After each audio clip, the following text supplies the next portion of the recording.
तसेच भारतीय नागरिक व एका नेपाळी नागरिकांचा मृत्यू झाला होता।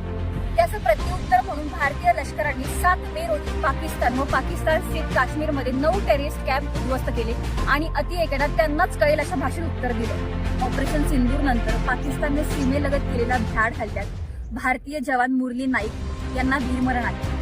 आम्ही सर्वजण त्यांच्या कुटुंबाच्या दुःखात सहभागी आहोत। सीमेवर रक्षण करण्यास सदैव तत्पर आपल्या भारतीय लष्कराच्या शौर्याला आणि पराक्रमाला मानाचा मुजरा। जय हिंद।